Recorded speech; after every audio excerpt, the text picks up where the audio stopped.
Well, the concept for the overall exhibition, which is Atlantic Wonder, is to create these public meeting spaces throughout Atlantic City that are designed by artists, architects, landscape designers of all levels, from local to international, famous or unknown. And in this case, this is done by a mid-career artist named John Roloff from California. And basically, what you see all of this activity, which is exciting for us, is the Painters Union apprentice program. So they're volunteering their time to help create the installation, but at the same token, they are also learning how to do their job, meaning measure, mark, tape, and then execute a fairly complex design.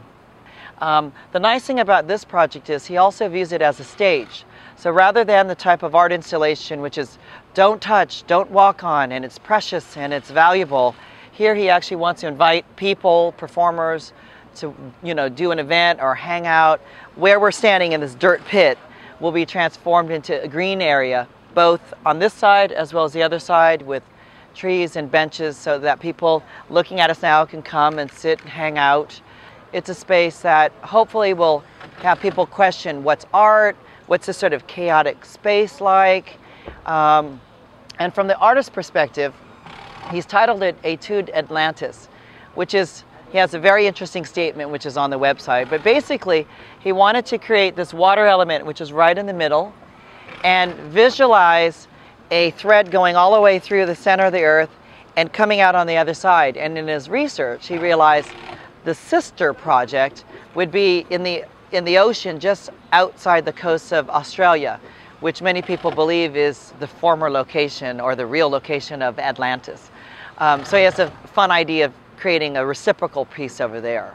The main thing is, after this graphic design is painted on the back wall and the floor element, in the middle there where there's that concrete cistern, sort of a void, that will be a water and light feature, which would be very subtle, but nonetheless we hope it will attract people to be curious enough to walk up, peek in, and see this reflective water fountain. Question. We're hoping that all of the spaces for Artlantic, the 5-year commitment that we're working on, become meeting spaces for the public.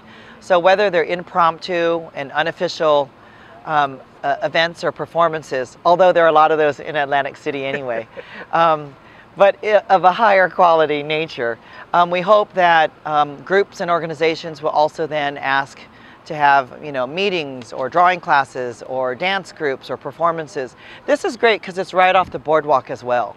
So it's sort of the question of who's the voyeur and who's the performer, because most people like to people watch.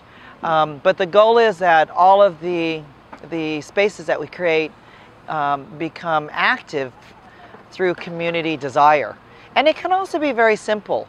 On the other lot that we'll visit another time, that's a big space that many workers on the boardwalk have to navigate through. So we're hoping that it's a place where people go on their coffee break or might have lunch, or there's any kind of needs for a space like this, we hope.